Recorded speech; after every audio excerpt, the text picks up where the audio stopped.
After attending the Board of Supervisors meeting, we learned that $46 million was approved for inmates dealing with mental health issues in prison.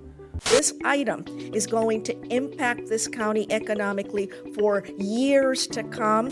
Under an agreement known as a consent decree, the county is required to improve its medical, mental health, and dental care and adopt new policies on use of force in the Americans with Disabilities Act. We decided to go out into the streets and ask residents what they thought.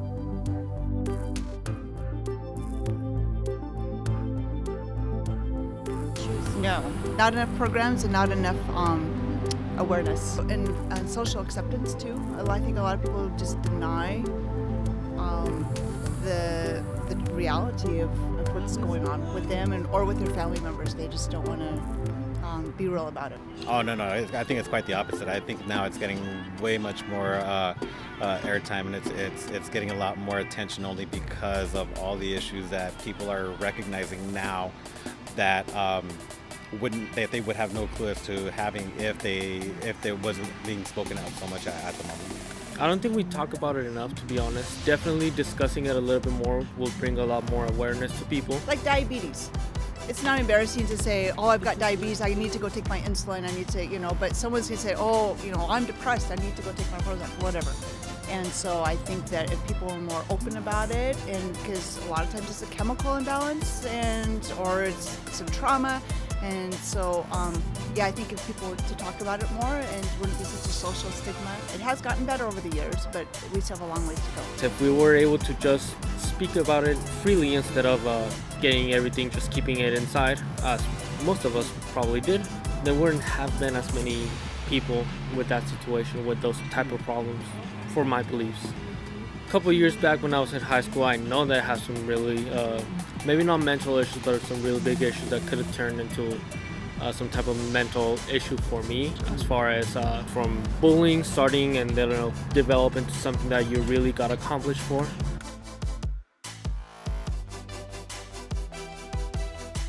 Sounds like a whole lot of money, but I think I would want to look more closely into how that money is spent. How much of it is going into the top? Because I know a lot of money gets, like the money for the homeless that has gone out, how much of that has actually gone to the homeless, and what's going to happen with all that. If all $46 million goes to to where it's really needed, and not just hiring a bunch of people and upping the salaries, then I think that's awesome. Because I think, these people are struggling, and it's got to be awful to have to live that way. And if we can provide programs to help them with that, that would be amazing. I think that's still not enough. I think that there should be more services, more budget provided for anything dealing with mental health issues, especially in the penal colonies, the penal systems, because that's only the mental health issues or problems that they've caught. There are so many mental health issues that we are aware of that are not taken seriously, so that they're putting these guys, I guess, on the side. They're not really making any kind of headway in dealing with the smaller issues first that really do also need to be paid attention to when they're first, I guess you might say categorized or caught.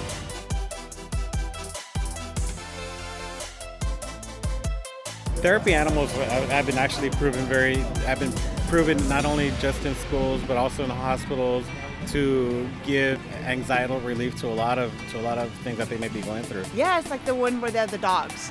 And because they're teaching them how to discipline their dogs, which will go into discipline for their children or for themselves. And then the dog gets a home when they leave, and then it's such good therapy for the prisoners. I think it's amazing. It's more of a mental or a spiritual bond that some people feel that they have with animals because they've always been getting reamed by people, so they have no confidence in people. These animals that they obviously can't speak, but they do have, but you can always feel some kind of connection to these animals that do deliver something that other people can't provide. Maybe they've never been given love before. Maybe they've never been looked at on an even field before. These animals, they don't judge you based on whether or not you passed 7th grade math. They judge you based on how you take care of them. And I know that prison prison animals. Like there's also the prison program where they train dogs. These inmates have learned to grow bonds with these animals, and likewise. Having the responsibility of actually taking care of something else, as far as if it was a dog or the donkey, shows that inmate or that person a little bit more confidence in themselves. Oh, if I'm able to be responsible and actually take care of this animal at the moment, I can be responsible in this other aspect of my life. I can be better in this other aspect for my life. I believe that everything starts from a step, and maybe for some people that's the first step.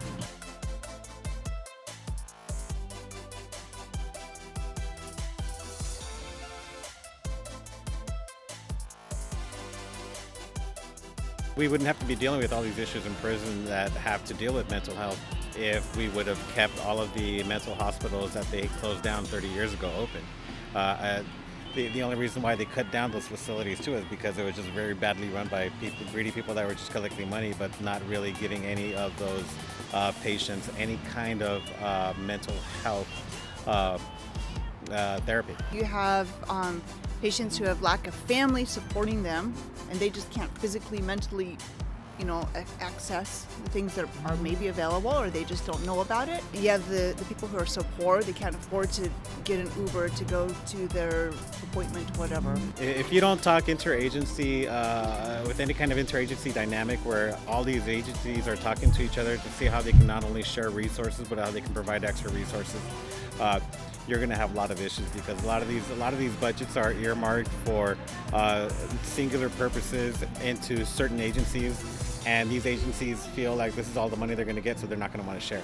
If it's out there and they're told, hey, we need to share resources because we have things that you might benefit from, and then they realize, oh wait, yeah, you're right, and we have things that you can benefit from as well, and we can share that, and then we're no longer fighting just in one budget. Now we're sharing within other budgets that could have better cooperation, and better cooperation obviously leads to more communication, and everybody becomes more aware of the situation and how bad it is. So as a home health nurse, I see a lot of patients in their homes, and so I see a lot of the problems that they have, and a lot of the disabilities. They just can't get out and do things that they need to do because of the mental health issues, and the help just isn't there.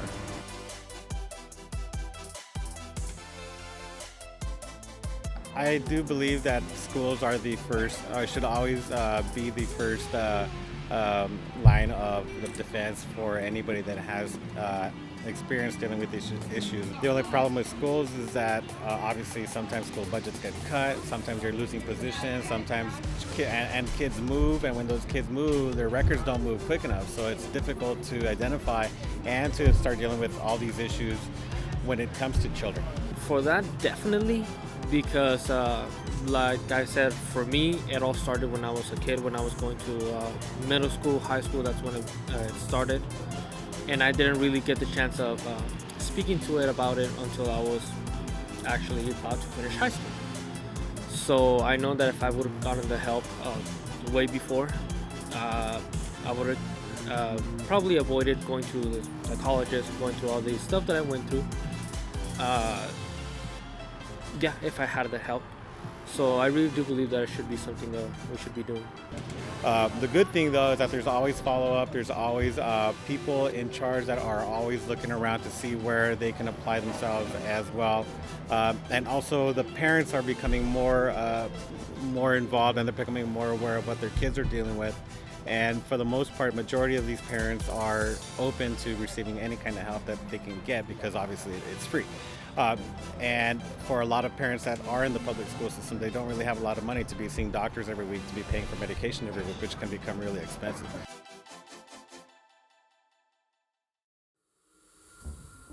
Well, I actually had to go to a psychologist for a couple months for me to feel secure enough to share it to anybody else. And I think it does help if you're able to allow it. Speaking to a stranger is for some reason, it's a lot easier than speaking to someone that you actually care or trust.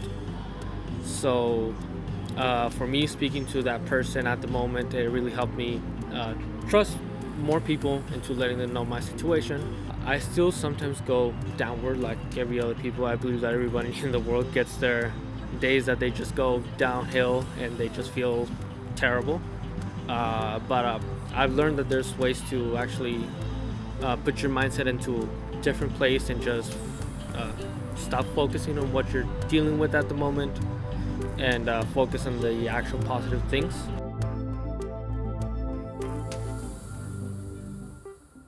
You know what I'd love to do is take one of these malls that nobody goes to anymore and turn it into a place where people could stay, and take some of those little shops that were in the mall and provide classes, teach people how to do a trade, teach them, give them education, and just the simple things, nutrition, all that sort of stuff. You could do so much and get people to come in and volunteer. People who are professionals come in and teach people skills and things like that. And that's what, if I were a triple millionaire or whatever, that's what I would do.